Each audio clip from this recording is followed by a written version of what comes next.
Hi everyone, Valerie here. So, as you can see, I started a different channel just so I can play a different game that's not Harvest Moon Story of Seasons. And I also want to try and branch out a little bit and play games that I usually wouldn't play, such as the horror genre. I'm a little bitch when it comes to horror. I'm really bad at it. Like, I'm just really, really bad, okay?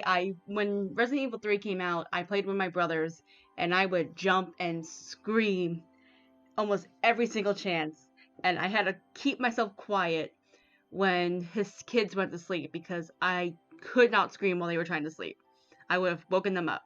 But we're gonna go start with Without a Voice. It came out March 20th, and I wasn't even looking I was looking at games at first, and this was the first one that showed up on my screen. It was visual novel, it was casual, and gay. So that was also added like pluses in my book. And I decided to get it, and I was a little surprised by the tags that's horror and a psychological horror and gore. So it's gonna be exciting to give this a try. Hopefully, it doesn't freak me out as much as Doki Doki Literature Club, which is a game I do have to play eventually. I'll probably record it and start from the beginning, but I don't know when I'm gonna do that one. I never even showed that video. I recorded it, never aired it. I just couldn't. But let's start without a voice. It's gonna be fun. Just want to check options real quick. When I accidentally closed out the game, but whatever. I think the options are great. So let's get started with without a voice. Following it. All right. Please note the following game contains disturbing themes and explicit content. This list is in no way exhaustive or complete and not. Wait, it's not complete? And not everything on this list is present in every playthrough. Please exercise caution while playing. Violence, graphic depictions of death, gore, homophobia, incestophilia, codependency. The incestophilia is one that I was not aware of. This is gonna be fun. Let's give it a try. When cold, cruel destiny has thee within her grasp, thou may endeavor bravely, dear, to change thy path. But fate cares not which twisted road you choose to take. You dance atop her palm with every choice you make. Day one. Also, from what I read in the description, it's 7 days. So I might actually get a chance to fully record this before uh, going to bed. But first, I gotta do one thing to ensure something. Give me a second. Okay, let's do it up. It was a morning like any other. The tragedy soon to unfold would affect so few people that time would swiftly forget it. For those involved, however, that morning was a maelstrom, drawing them each in closer and closer still. It all began innocently enough with a certain exiled princess in a terrible predicament. And the characters were cute. That's also a thing. Ah, oh dear, I've run out of firewood. Her name is Cassidy, how cute. If only I'd noticed yesterday. This has caught me quite unawares. The ex-princess in question was named Cassidy, and she was the eldest child of the kingdom of Viramir. What's that you say? You've never heard of Viramir? One shouldn't be surprised. This all happened long before the universe summoned you into existence. The next shipment isn't due for a little while yet. But I cannot wait. I won't be able to cook or do laundry without a fire. So long had the princess had been living in this cottage alone that she'd taken to talking to herself, just to feel less lonely. That's rude. Determined to gather some wood before sundown, Cassidy grabbed a hatchet and some linen and then quitted the place. Oh, that's beautiful! Once outside, she paused, considering for the upteenth time whether it would be best for her to lock the door. No one will come in anyway. My brother's agents never enter, and no one else travels this deep into the wood. Convincing herself so, Cassidy turned away and headed into the forest to begin her mission. Unfortunately, her determination and willpower was short-lived. As I thought, firewood isn't just lying on the ground just waiting to be picked up. Though she'd brought the hatchet, she'd foolishly hoped she wouldn't have to use it. Faced with so many different types of trees, most of them quite large, she was unsure how to proceed. Now that I think about it, how much firewood do I usually use at once? Oh, the more I try to remember, the more addled I get. Perhaps I'll just subsist on fruits and fungus until the next crate arrives. A timely stomach growl quickly put a stop to such plans. Cassidy let out a sigh. For now, then, I shall return to my favorite place. It always brings me peace. That place holds some magic I've always felt. Okay. I'm sure I shall be able to think of something once I'm there. Her spirit restored, Cassidy hefted her linen satchel a little higher. It was not long until she would be comfortable again, she thought. Why, you're as radiant as ever. There are many views to take pleasure in this forest, but this one in particular always brought her delight. Though she lived here now for some seasons, the tree before her seemed never to change. I don't know much about wisteria. Are they meant to stay in bloom year-round? Perhaps the winters here are mild. Wisteria shall wither not when flakes of winter fall. Yet all must someday perish while heeding nature's call. But nature wields not power over us all. A clear wind chime voice caught Cassidy's attention.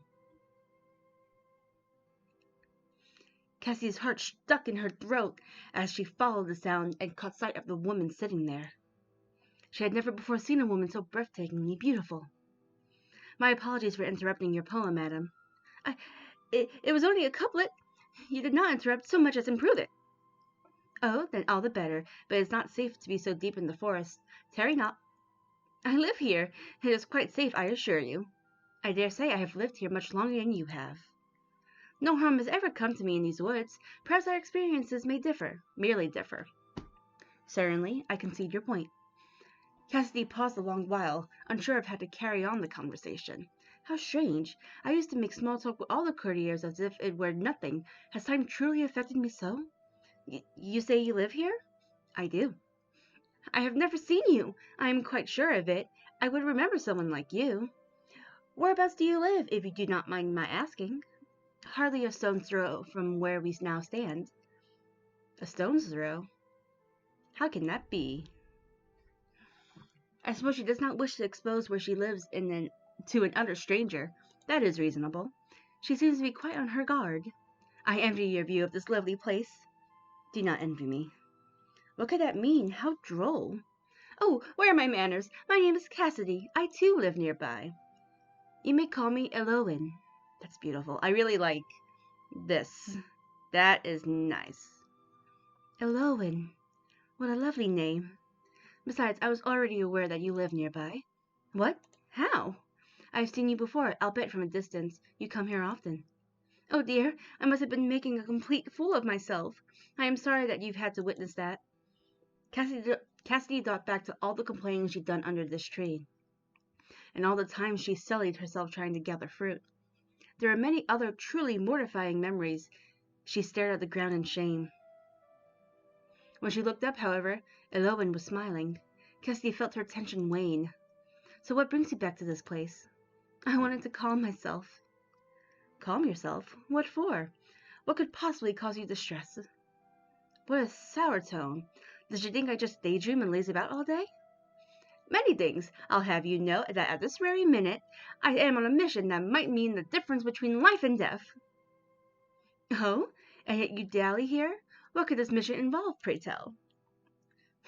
I see my presence is not wanted here. I shall return to my search forthwith. Just as she was about to turn away and leave, Elowen and the wisteria tree behind, Cassidy heard Elowen laugh softly. It was a bewitching sound. I see I have offended, milady. No offense was meant, I can assure. Really? Truly, I would never wish to cause you pain. Tell me of your mission. I have run out of firewood. Upon hearing this, Elowen stood up and dusted herself off. Allow me to be of service. Oh no, I couldn't possibly impose... Please, this tree suffers so much every time you shed your tears and frustration upon it.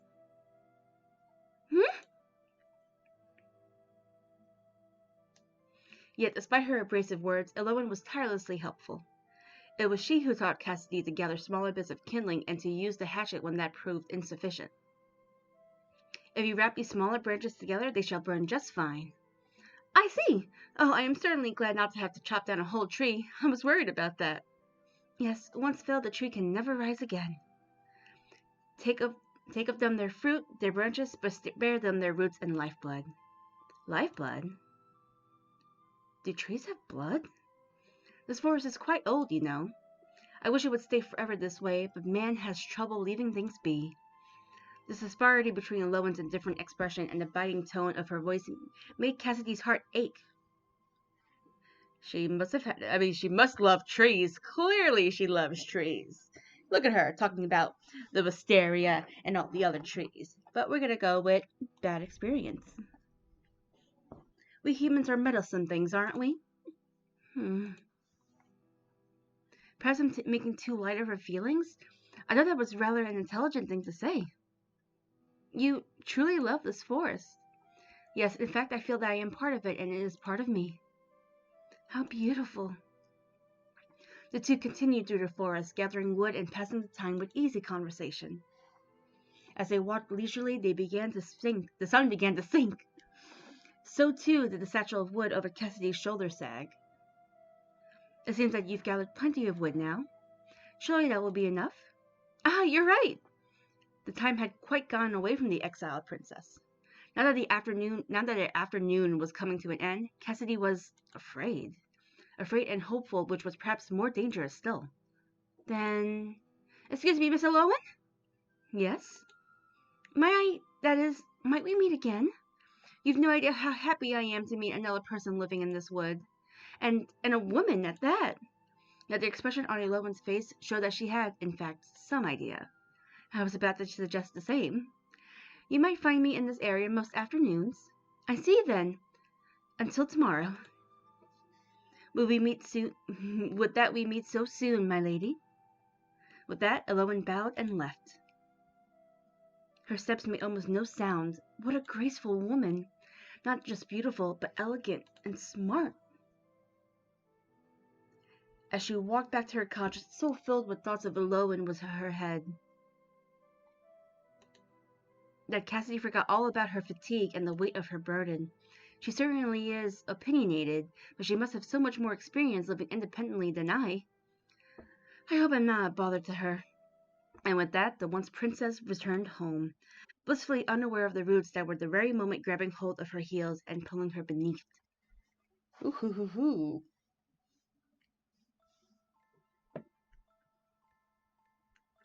It is said a fool repeats his days, changing not but expecting change. I possess these men are by routine hog-tied. They expect not and are by not satisfied. Day 2. Hoo hoo hoo. I forgot water. There's a sort of melancholy one feels when closing a book for the final time, feeling its last words wash over you as you leave its world and return to your own life. It is an ennui that Cassidy had grown used to. In her former life, she had received the best education that money and bribery might buy. Now that bright mind was left to languish, fed by nothing more than a strange single new book each fortnight. By now, Cassidy was in the habit of reading very slowly indeed.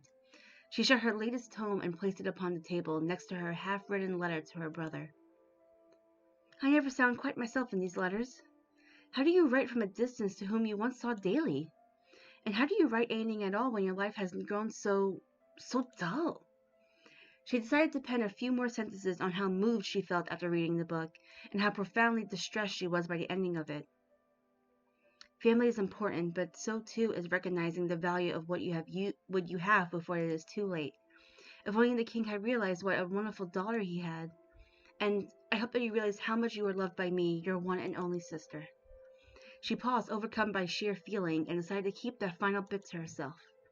It was too desperate for comfort, and princesses did not whinge so. No, that won't do at all. How unbecoming. With a sigh, Cassidy stared at the crackling fire. She had more than enough firewood now to last until her next shipment of it. The sight reminded her of Aloan. I wonder what Aloan is doing at this very moment.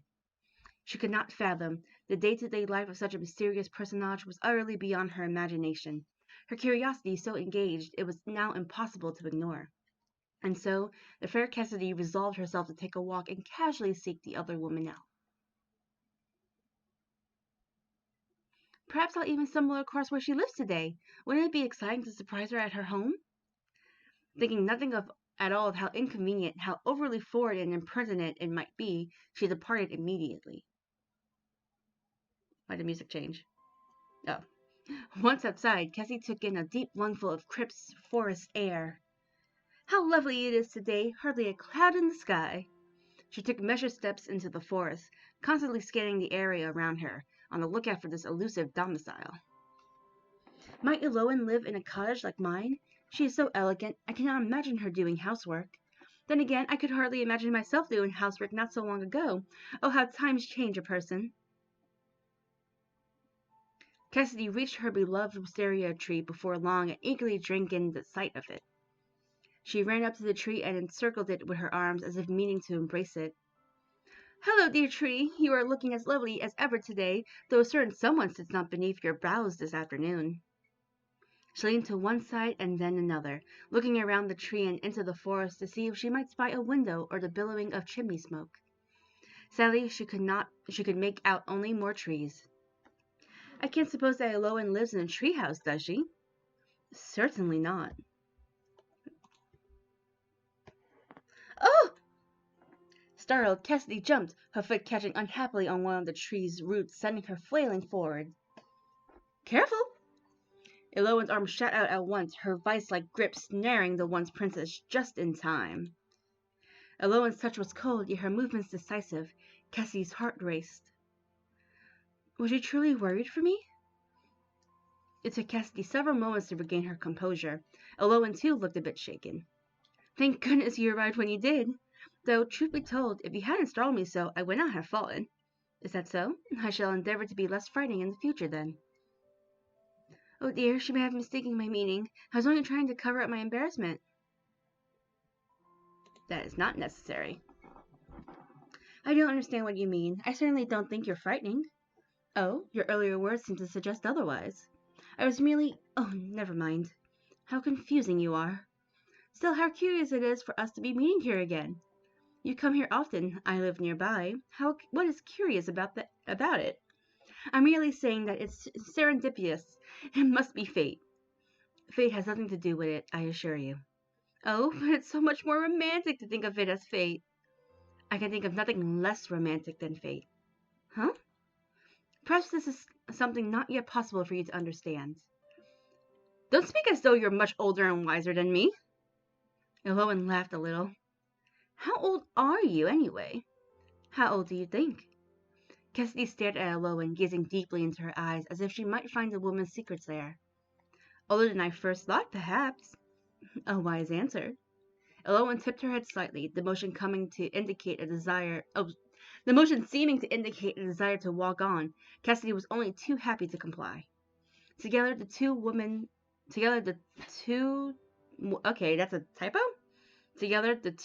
strolled. Their time together was marked by companionable silence. Cassidy, never before a quiet girl, was desperate to fill it, but what conversation might pique Eloan's interest was unclear. She peered shyly at Eloan's face and profile, so striking and noble did it seem. She has the air of an aristocrat. What could someone like she be doing living in the forest? Then again, am I not in the same position? Perhaps it's something she finds difficult to speak of. An icy gust of wind whistled through the clearing, causing Cassie to shiver and rub her bare arms. The sun will be setting soon, and it will grow colder. Perhaps you should... It was then that the question Cassidy had been ruminating on over all afternoon burst forth. Would you like to come to my cottage? Eloan appeared quite overcome. Is that wise? Whatever do you mean? How can you extend such an invitation to one such as me, whom you hardly know? You are entirely too trusting. I'm surprised at you. Two solitary women ought to stick together out in these wilds. Besides, who else have I to invite? I sometimes feel quite lonely out here. Don't you? Eloan turned her head slightly and gazed into the forest behind them, as if peering at something only she could see. Loneliness, then. I see. Very well, I will take you up on your offer. Though puzzled by Eloan's hesitation, Cassidy was overjoyed that her invitation had been accepted. There was a spring in her step as she led the other woman to her home. really pretty. It was only in front of the cottage that Cassidy suddenly understood what an impetuous thing it was that she was doing. Is the house clean enough? She could not seem to recall when she had last swept or aired out her bedding. Is this where you live? Yes. It's charming. Thank you. I wish I could take more credit for that. The house was here long before I arrived. Even the furniture is not truly my own. Still, it suits you. Thank you. Bolstered by Alohan's reaction, Cassidy finally gained the courage to follow through. She opened the door wide, gesturing for the other woman to enter. As Alohan did so, with her usual slow, measured steps, Cassidy could not help but notice the other woman's feet, clearly visible in the slippers she wore. Oh, hello. Her toes are curled. How odd. They stayed that way even as Alohan entered the house. Perhaps her manner of walking is not purely for the sake of elegance, but also necessity. Had Alohan some sort of pain in her feet? Cassidy wondered on this and had resolved to ask about it when the opportunity arose. It is quite spacious. You live here alone? That's right. It's not so bad. I don't have anyone to tell me what to do or where to go. I have a freedom now that I'd never known before. Perhaps, but sometimes I believe that being tied down to something is easier. If you don't realize you're being strangled, it's just a pleasant, lightheaded feeling. I don't really understand. It's all right if you don't. Alohan walked slowly from one part of the room to the next, her fingertips ghosting over every surface. She looked to be seeking the essence of each object, taking in every minute flaw and deciphering its true nature. I don't know how to say that word, to be honest. If it's not minute, what is it? Cassidy wondered what Alohan might discover about her if only she allowed it, if only she dared. It was unbearably quiet. Just then, Alohan came across the book Cassidy had finished reading. Oh, that's a book my brother sent to me. I get so frightfully bored here that these books have become my sanctuary. I'm expecting a new shipment soon. Your brother? Alohan was silent for a time, digesting that new information, and then her eyes fell on the half-finished letter haphazardly placed next to the book. Cassidy followed her gaze. Eyes wide, she leapt forward to snatch the letter away. How much had the other woman seen? She colored in mortification. Your brother is far away from here. Yes, it is beautiful, the place where you once both lived. I have not once seen its equal. More beautiful than this college prison of yours? Cassidy could not hide her surprise at Alohan's poisonous choice words, nor could she hide her sudden tears. Excuse me? I do not appreciate your tone. I notice you do not disagree with me, however. I most decidedly do. You don't understand how much my brother cares for me. You are correct in at least one thing there. Cassidy angrily dried her tears. Alohan looked to the window. It has gotten dark. Oh my, how rude of me! I have not offered you tea or any refreshments. Do not trouble yourself on my account. I must away. I did not mean to impose for so long. You are hardly an imposition. You are kind and good. Cassidy's face lit up. Kind and good things do not survive long in a world such as ours. And just as quickly as it had come, the sudden rush of delight left her. Bowing her head, the other woman was out the door and gone, leaving hurt and confusion in her wake. I have to believe that Alexander loves me. If not, what will become of me? Oh, that's sad. What's this? I don't know what this is. Maybe a bookmark? When she looked out the window to glimpse the same view that Alohan had just beheld, what Cassidy saw before her was but a bleak uncertainty. Without wisdom or experience, storms shall ill-weathered be. But when you are nearby, dear one, no storms can bother me. Day 3! We're like almost halfway there, Robin.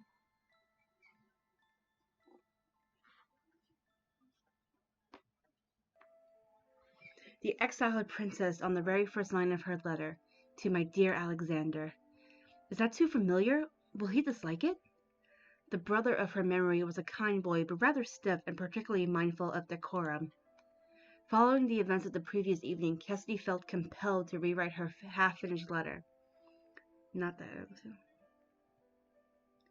I think he cares, so I want Alexander to see me at my best.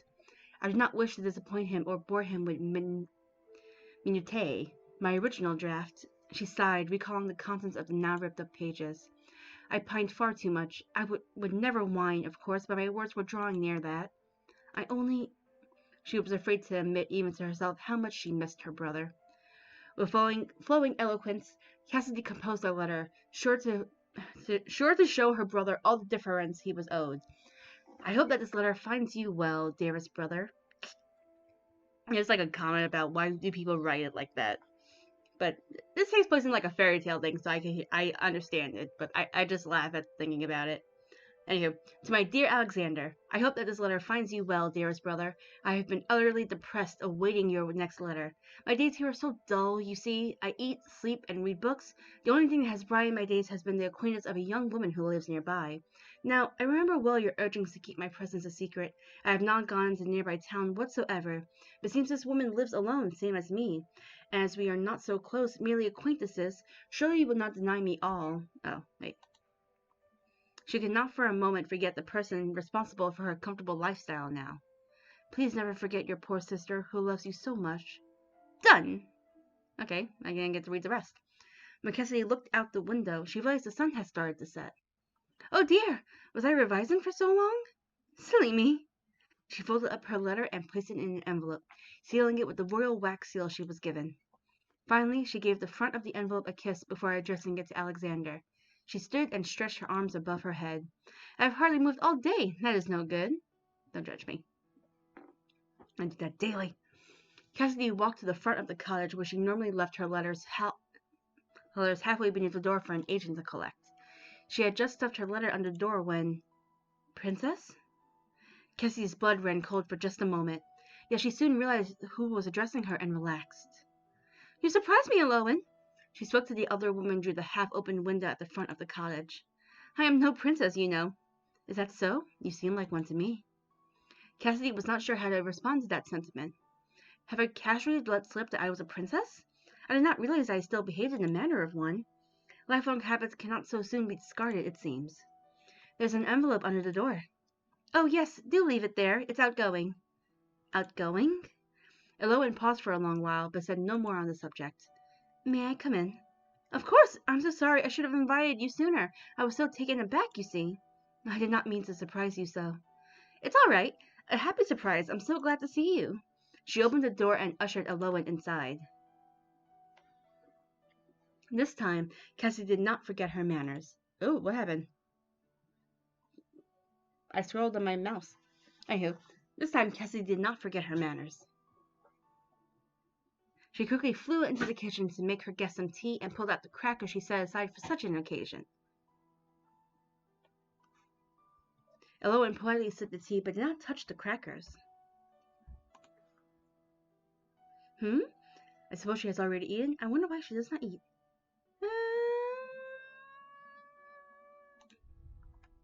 Ooh, what was that sound? I wonder why she does not eat. Perhaps these are not to her taste. It seems a waste when I saved these crackers purposely in order to be a good hostess when she next came.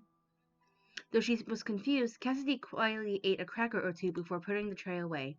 The two women talked pleasantries for some time, though it became rather apparent that Aloan's attention lay elsewhere. Is everything quite all right? Why do you ask? You seem somewhat reserved. That is more than usual.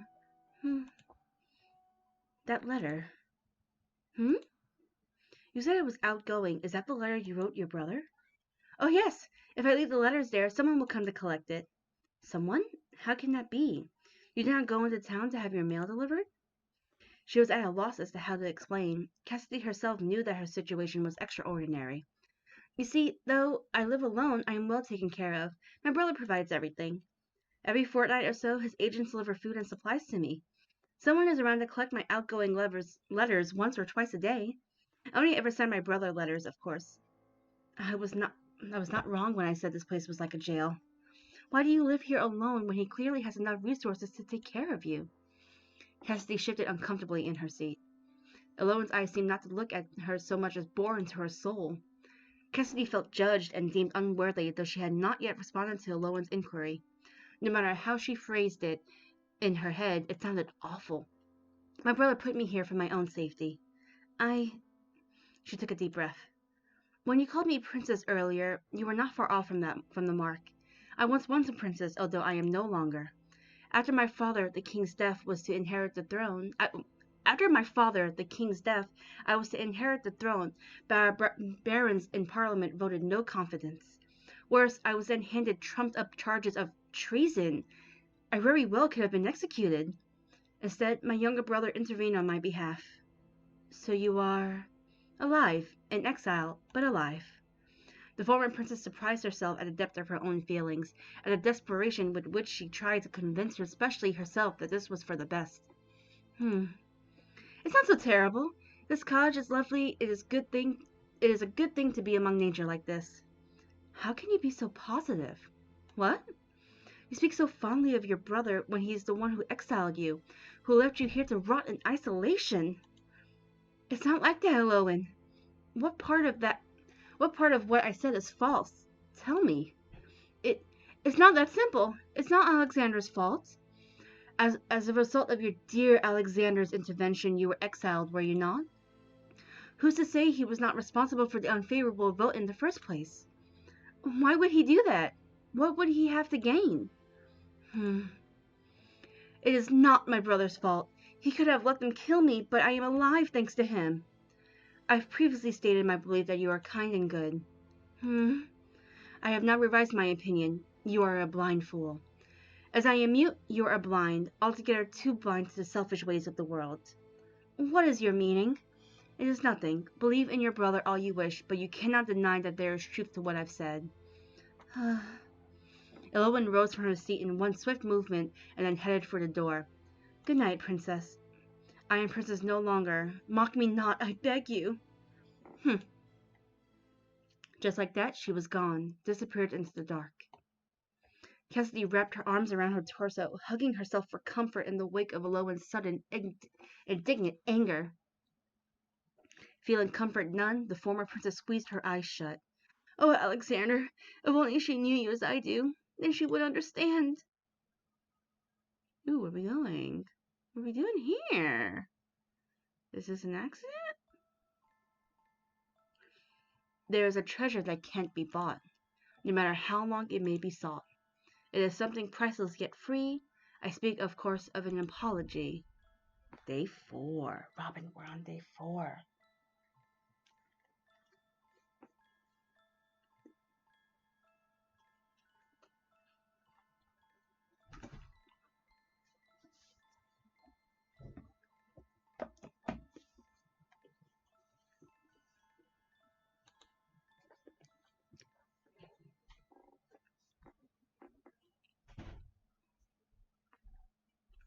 After a restless sleep, Cassidy awoke to the sun's harsh rays. Ugh. She stretched, arching her back to release the tension there. Finally, her gaze went to the front door. There was a distinct lack of a letter beneath it. They must have come in the night. How diligent my brother's agents are. You are a blind fool. All at once, the memories of her argument with Elowen nearly knocked the wind out of her. I cannot believe I divulged such secrets to someone I barely know. Cassidy was puzzled both at herself and at Elowen's odd behavior. That was a shock. Like, what? Who are you? What a shock that was. I had thought her a fine, elegant personage, but her rage was palpable and quite unseemly. I must ask her about her own life. We know so little about each other. It's no wonder she would react that way. She could only draw conclusions based on what one already knows. Presently, there was a knock at the door. Given how long it had been since her last shipment, as well as the fact that Elowen was far more likely to announce her presence with her words, Cassidy could draw but one conclusion. She waited nearly 10 minutes before opening the door. It was protocol. She knew not who her brother sent, and it was unclear whether they knew whom they were delivering to. The royal family of Veromir had a distinctive look to them. It would not do for too many people to know who she was, or that a former princess dwelled here. When she finally allowed herself to open the door, she found a large wooden crate not unlike the previous ones. Sitting atop the crate's contents was a sealed envelope. Cassidy instantly recognized the severe cursive. To my sister, I am glad to hear that you are adjusting well to life at the cottage. Doubtless there are many things that challenge you given your former life, but we must all make the best of things. I know that you have too much time on your hands, so I have been sure to enclose more books for you to read. You may one day be called upon to marry well for the advantage of king and country. As such, it is of utmost importance that you keep your mind sharp and your hands unidle. The last part seemed to have been written later, as the script looked slightly different. I think of you often. I worry about you more often still. Be safe in the forest and keep to yourself, though I know that is difficult for you. Please await my next letter. I remain your loyal brother, A. She read over the letter many times, trying her best to glean affection from it. Alexander has always been a little awkward. I'm sure the last bit was added with some reluctance after one of his advisers chastised him for the content of his letter. She smiled and ran her fingertips along the part that read, I think of you often. But then she remembered the sentence about marriage. I don't want to marry! I've never considered marriage, even before my exile. Can a noble or royal from another nation be content with a wife who has been living in the woods? Can I even be content myself in such a marriage?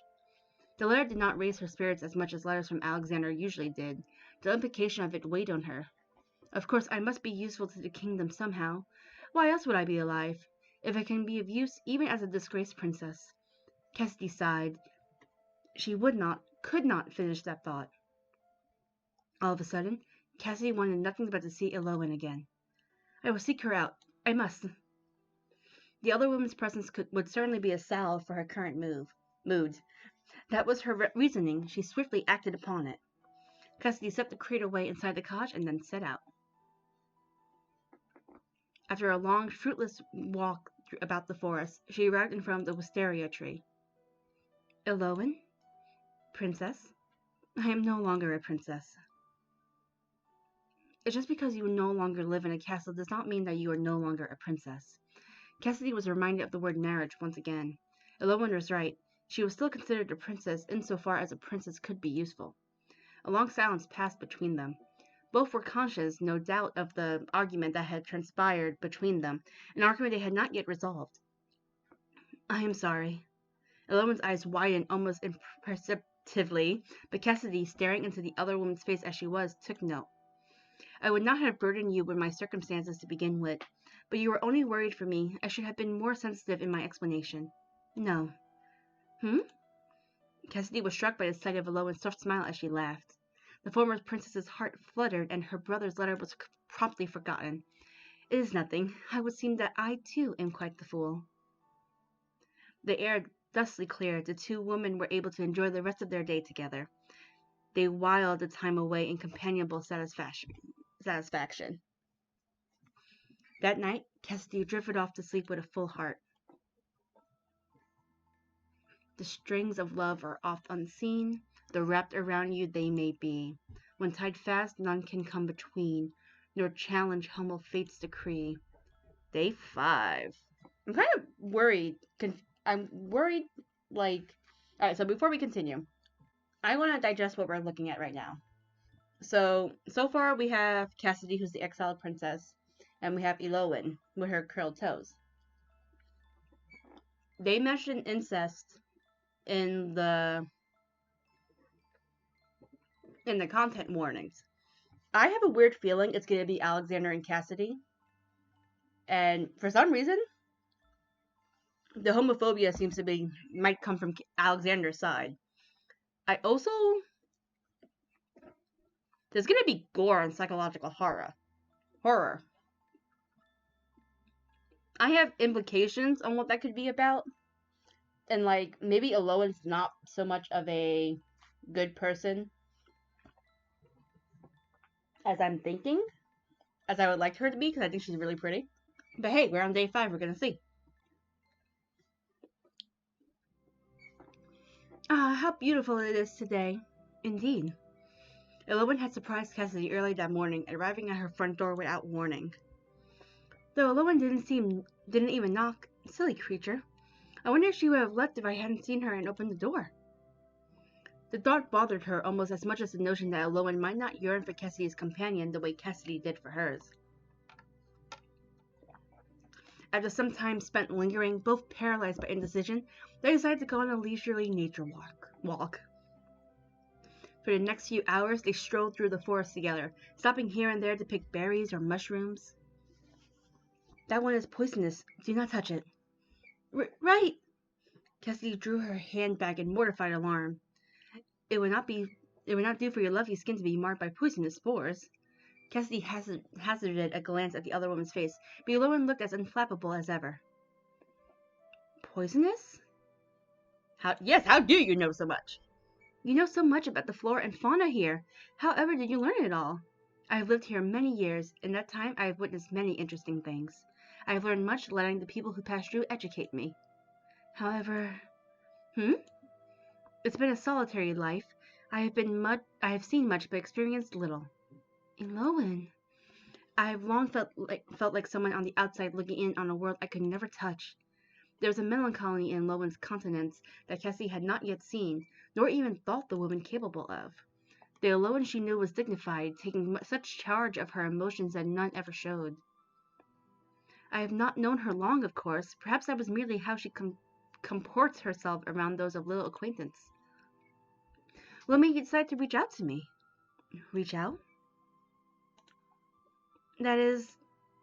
She thought back to their first meeting, the way her own heart had leapt at the sight of Elowen. And Elowen had known all about her, had apparently been watching her for some time. You didn't have to be sitting under the tree that day. You could have continued watching me from afar. But you found me. You spoke to me. And I'm so glad she did, but I fear she might call me silly if I say such a thing. I thought you delicately beautiful. The matter-of-fact way that Elowen said this struck Cassidy. She was flattered, of course, yet part of her was also worried. Beauty was not something lasting. It would be a shaky foundation for any relationship. If it had been a courtier complimenting her beauty, Cassidy might have taken it better. But this was Elowen, a woman of whom she was becoming increasingly fond. Thought? That's a past tense, is it not? What do you think of me now? I still think you are exceedingly beautiful, but dainty and delicate you are not. You are far from being the poised princess I took you for. Cassidy winced, and her mouth formed a little pout as she turned her eyes to the ground. As I thought, it is to be expected. Someone so graceful as Elowen would, of course, find me lacking. You are not what I expected, but I believe that might be for the better. Slowly, Cassidy tilted her face up, her eyes growing large with disbelief. For the better? You are always exceeding my expectations. I wonder if the other people I have allowed to come and go would have, as well, had I let them so near. Well, it may be selfish of me, but I'm truly happy you let the others go. I'm glad I'm the only person you allowed close. I'm sorry, that makes me sound so ugly. No uglier than I. Suddenly, in Cassidy's eyes, Elowen looked so very haggard. She peered through the polished veneer and saw a woman who was tired and hungry. Oh, her hair and body is changing. Is this what she's just imagining? What? Wait, no, it's actually really happening? Are you alright? In a blink, Elowen appeared to be the same as always. Oh, wow. I am fine. Even so, Cassidy could not shake the feeling that something was off. Are you quite sure? You seem tired. Elowen was silent for a long while. Yes, perhaps I am tired. Forgive me, I am not used to the midday sun. It occurred to Cassidy then that she had never seen Elowen in the morning before. Could she be something of a night owl? I hadn't supposed it. And here I invited her to walk with me underneath the full blaze of the sun. How thoughtless I am. Elowen? Yes? Why don't you stay with me at my cottage tonight? What? Well, I am worried about you, and it can't be easy being a woman and living alone. She knew this best of all. I would be much more at ease if you would come with me tonight. Let us break bread together and while away the night in comfort. She was not expecting Elowen to accept. Not Elowen, who had reacted so strongly to an invitation merely a few days earlier. And yet, all right. Really? Would it be better if I returned to my home? No, I was just worried that you would not accept. I realize that it's not very dainty to be so forward. At this, Elowen finally smiled. Cassidy's heart felt akin to an acrobat at the sight, doing backflips and pirouettes in joy. It would be an honor to accompany you. It may do us both some good. As ever, Cassidy was far too excited to hear the latter. Looking forward to a night with her new favorite person, she had already changed course and started along the path home. Cassidy closed the front door behind them and went to the kitchen to put away the plants they'd gathered. Is there anything I can help with? Leave it to me. Just have a seat and rest. You really do look tired. All right. While she put her affairs in order in the kitchen, Cassidy couldn't help but think back to the things Eloin had said. She said that she likes me the way that I am. That's so kind. She felt a deep sense of warmth and satisfaction, the likes of which she had not felt in a long time. Cassidy returned to the living room a short while later, 2 cups of tea in hand. Oh! She found Eloin asleep, slumped on the divan. Poor thing, she must have been exhausted. There was a loose strand of hair in front of Eloin's face. Cassidy reached down and tucked behind her ear. She looks so innocent when she's asleep. Chuckling to herself, Cassidy let Eloin rest and passed some quiet time reading by the other woman's side. Night soon fell, and the pair supped together. She still isn't eating anything. She had plenty of tea earlier, but could it be that she's foreign? Perhaps she's too polite to say that it's not to her taste? Eloin, unaware of being observed so directly sipped a glass of water. Are you full? I am satisfied. How can you be when you didn't eat anything? I simply am not hungry at this very moment. I see. Her tone left no room for argument. After dinner, Cassidy cleared the plates and things away and began to get the room ready for sleep. The cottage was not large. Her parlor had to double as her bedroom out of necessity. It was all well and good for a single person, but now that another had been added, Cassidy became acutely aware of the lack of space. There's only one bed. I did not mind sleeping on the divan. I already did earlier. Once again, I'm sorry that I didn't wake you up. You just looked so at peace. I could not bear to wake you. I'm embarrassed to have allowed you to see me in such a state. I only fear... No, it is nothing. I would gladly sleep on the divan or the ground. I am not choosy. Oh, that won't do at all. You're a guest. Cassidy gulped. Truth be told, she had one other, much more preferable arrangement in mind. We could share the bed. Is the room enough for 2? I notice you do not offer to sleep on the divan. Struck by her own lack of graciousness, Cassidy bit her lip, cowed into silence. I am only teasing. If you do not mind being so snug, I will be happy to share the space with you. Nothing would please me more than to be close to you. I mean, yes, wonderful. I shall fetch another pillow then. She flew out of the room to retrieve a spare pillow from the closet, face burning with embarrassment. Oh, that's so cute! Oh, the art's so adorable! Do you have enough space? You're not too cramped? I am fine. Truth be told, I do not mind the proximity. There was a faraway look in Eloin's eyes. I have been alone for so long, until you came. How did you come to live here in the forest? Where is your family? Oh. Perhaps she cannot say. Oh, whoa, why did it get dark? Perhaps it's not that she does not wish to tell me, but that she cannot.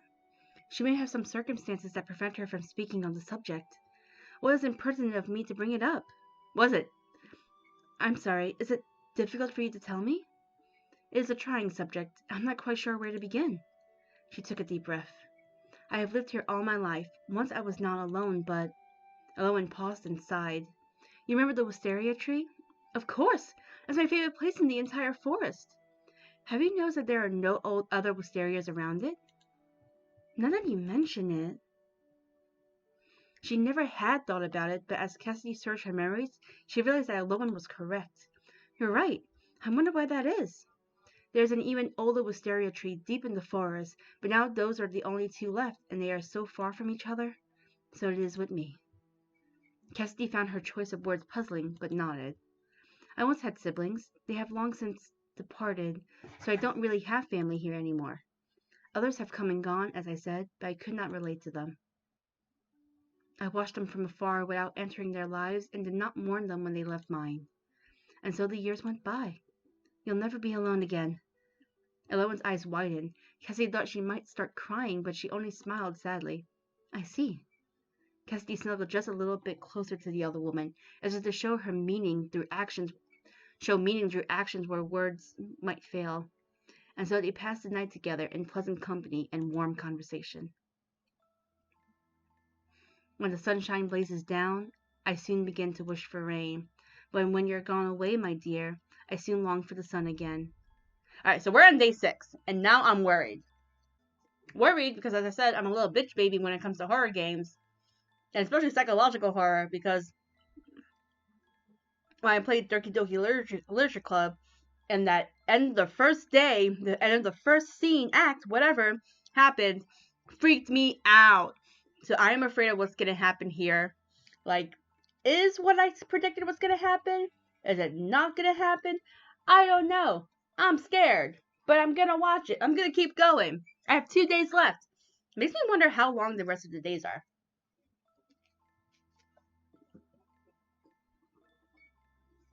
So far, the days have been like short and sweet, but we haven't gotten to the point where it's like a horror yet, or psychological horror. Everything's beautiful though. I think the music's cute. I think the characters are adorable.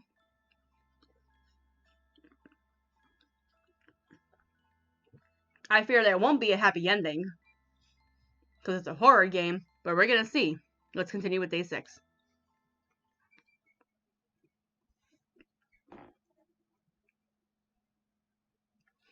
Cassidy awoke with a cold space beside her. Again, she's gone in the morning. What could she be doing so early? It's highly suspect. She could no longer ignore the gnawing feeling of dread. Perhaps she would ask Owen upon their next meeting. I will have to be careful with the rest of my supplies. The next shipment is a while away yet. I cannot feast with Owen too often. That being said, it is not as if she really eats when she's with me. Still, what a wonderful night that was. Each precious memory had been carved into Cassidy's heart. She yawned and slowly pulled herself out of bed. With or without Owen, she would have to get on with her day. Cassidy hummed a little tune to herself as she cleaned up and prepared for breakfast. Sitting down at the table with her bread and her morning tea, she glanced at her stationery set, left by the vase. A lot has happened. Perhaps I should write Alexander a letter. Yes, we shall. Why do I feel like every time I make a bad decision, it makes a weird sound? We gotta look that up when we finish. It is important that my brother knows what goes on in my life. After finishing her breakfast, she set herself to the task of writing to Alexander as usual. Yet her heart was not all in it. Her handwriting was sloppy. Though always lonesome before, the former princess's life now felt so much emptier without Alolan's presence. Though she could be accustomed to such solitude, she could barely concentrate on her usual chores. To think that a few days could change a person so. In a lull in her activities, Cassidy's gaze went to the window. Deep in the forest, her beloved wisteria tree stood. She could see it so clearly in her mind's eye. Alolan is like that tree. What the freak? Alolan is very much like that tree. She said as much herself. So beautiful and haunting and alone. The other woman's words from the night before weighed heavily on Cassidy. She passed the rest of the day peacefully, but with a sense of unease. What is this? Oh, maybe that should show. That's nice. That's cool. All right, I dig that. Boop, boop. The next day came, and still no Alolan. Cassidy was left with nothing but her own thoughts. And thinking of Alolan perturbed Cassidy greatly. In the last silver days, the woman had embedded herself in Cassidy's life like a thorn. I've never expected to become close to another person again. She thought about Alolan and the things the other woman had said, the hours spent together that were so few, but felt an impossible eternity. I never did ask her about her feet. Why are her toes always curled? Despite how she looks, she must be much older than me. She has a proper way of speaking and always says she's lived in the forest a long time. And with the intricacy of her clothing and her manners, something did not quite add up. Alolan did not seem to like people much. Certainly it did not seem her presence in the wood, despite how long it had been, was known to many. Alexander most probably would not have sent me here if it was known that a beautiful woman was living alone in this very wood. Where did Alolan come from? Why was she alone? She still had no satisfactory answer. And oddest of all, I still haven't seen her eat. Thinking it all over? She's a little unearthly. Ugh! Cassidy suddenly realized that all of the things she knew about Lowen pointed to something potentially horrible. What? She's become so overcome by the woman's peculiar charm and the beautiful looks that she had overlooked something. Cassidy shook her head. Perhaps she was jumping to conclusions too quickly. I must be a little lonely, that's all. I haven't seen her since that night. Are her toes curled because they're roots? Are they, Robin? She can be blunt, perhaps, but I believe she means well. I care deeply for her, and she, remembering the last several days, she cares for me. Presently there was a knock at the door, startling Cassidy out of her deep thoughts. It was a short knock, a signal for a letter, not accompanying a box. A letter? So soon after the last? I did send him a letter yesterday, but it is not possible for him to have read it and replied already. Right? How wonderful to hear from him again so soon! If I leave here, if one day Alexander allows me to leave, what else awaits me? Exile is much more preferable to death. Perhaps Lowen was right to be suspicious of Alexander. Alexander. Yes, how long must I wait here? How long must I stay here in the forest? Will I forever be here, atoning for my mistakes? But what mistakes? All she did was want to rule. And barons are jerks. She let out a long sigh. Her thoughts had taken her on a not-so-merry chase. If I dwell on these thoughts, there will be no end to them. She brewed herself a cup of tea to calm her nerves and began reading a new book. From time to time, her eyes went somewhat nervously to the window. And so, evening fell. Cassidy was sitting on the divan, enjoying a warm cup of tea as she read the latest book her brother had sent her. It was a darker tale than she was accustomed to, the tale of a tragic young mermaid. It seemed to be a fairy tale from a faraway land. Certainly Rarimore had simpler, happier stories. Or perhaps they were the only ones she had been allowed to learn. Goodness, every step she takes feels like walking upon knives? How dreadful! How could this author be so terribly cruel? Ha! Perhaps this is what ails Eloan. No, that would be ridiculous. Suddenly, the front door to the cottage swung open without knock or warning. Cassidy dropped her book in alarm. Oh! That kind of scared me. I wasn't expecting her to look like that. There was something dreadful standing in the doorway. A monster? Cassidy muttered this under her breath, overcome by fear and awe. It is not safe here. Yet no matter the appearance, Cassidy would never mistake that voice. Melodious, and she found it not long ago. Beautiful she had thought its bearer until this very moment. She would be hard-pressed to describe Eloan as beautiful now. What did you say? There's a large army approaching from the east. They wear your colors. Alexander! Cassidy could not help but gasp. The monster nodded. I'm afraid so. You must away with me. Cassidy bit her lip. Alexander would not harm me. If anything, they must be here to protect me. From this monster! Yes, of course. Quickly grasping the situation, the ex-princess calmed herself and tapped into her many years of diplomacy lessons. I will come right away. Then, would you mind waiting for me outside? I will gather my things quickly. Yes. I won't be but a moment. Of course. The monster turned and left through the still open door, its movements slow and measured as always. Oh, that scared me. As soon as Eloan was outside, Cassidy flew forward and slammed the door shut. Cassidy? Ignoring Eloan's sad, feeble voice, Cassidy locked and bolted the door. For good measure, she dragged the divan in front of it. The door shook as Eloan tried to enter, but would not give way. Why? How could I possibly hate the words of a monster? Who knows what you will do to me once you have me outside? She must be a demon, here to corrupt me. It is just as Alexander said to the barons. I allowed your beauty, your charm, to corrupt me. I have sinned, but I will sin no longer. Why? Begone, monster! Darken my doorstep no more! Eloan said nothing in reply, but then, wordlessly, the monster ambled towards the windows. Oh no! I didn't think about blocking those! But the monster made no move to enter forcefully. It just stood there with the same blank look on its face. In some ways, Cassidy felt that was worse. She's definitely a tree. Look at all these trees wrapped around her. I love this. Had Eloan moved just enough to follow her words to the letter, to darken the doorstep no more? It seemed like something she might do. The thought made Cassidy's heart ache ever so slightly. And the night passed like that, with Cassidy pressed against the door in fear, and Lowen standing in place, still as a tree. Hoo hoo hoo hoo hoo, watching. Oh, there was more. Eventually, after what felt like a lifetime, the sun rose. It's finally morning. If the Arlie truly is coming, I wish they'd get here sooner. The day breaks. Huh? Cassidy looked to the window in alarm. Could it be that Lowen hadn't slept either? Lowen stood there still, looking even more haggard than she had the night before. The monster's gaze was unfocused. It seemed not to be looking at Cassidy, but rather through her. I have failed. I could not understand the most important thing.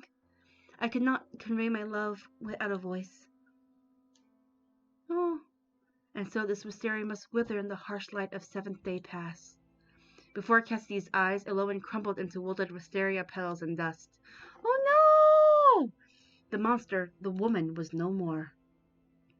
Deep in the wood, a wisteria tree once adored by a maiden withered and died away as well. Oh! Oh! When bargain is struck, its terms must be met, else take on your fate, and more suffering beget. Ash to ash, end. Wait, what? That was it?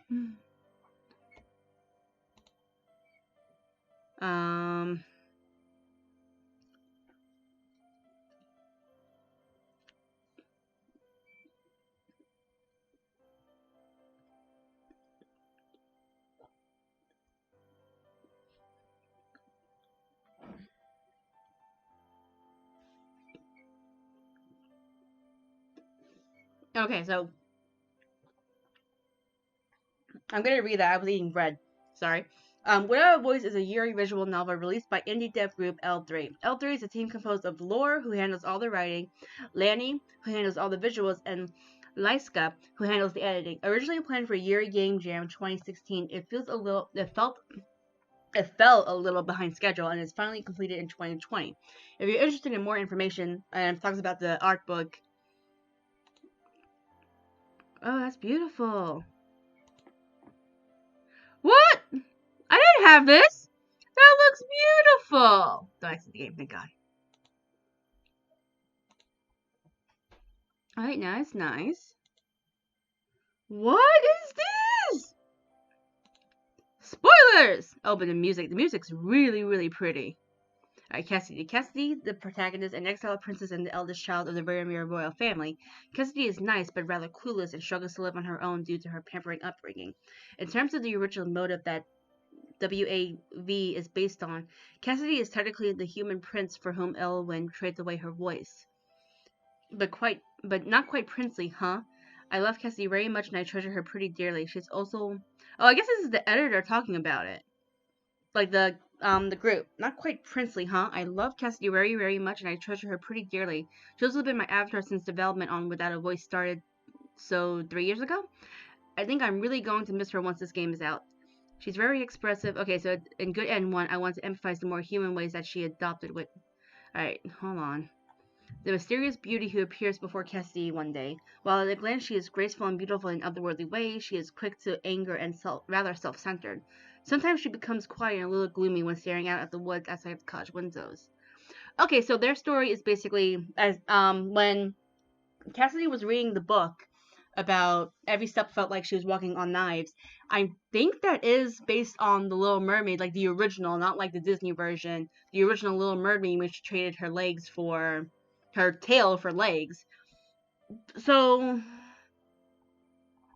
that's just one of the endings. I read that there were multiple endings, but how many? Give me 1 second.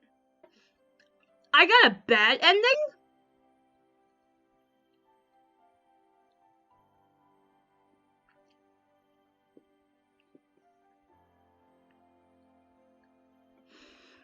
They're mostly bad endings. There's 8 of them, but they're mostly bad. I might play this again because I do want to do all of them. But for now, that was Without a Voice. 53% game completion? Well, I'll definitely play this again. I don't know when, but I will do it. But thank you so much for joining me on this one, guys. It didn't get as horror as I thought it would be, But that was just one ending out of 8. There's still 7 other possibilities this would scare the pants off of me. But we'll see. I'll definitely play this again. Don't know when. But when I do and I'll upload it, you guys will see. So, thank you so much for joining me, everyone. I'll see you in the next episode.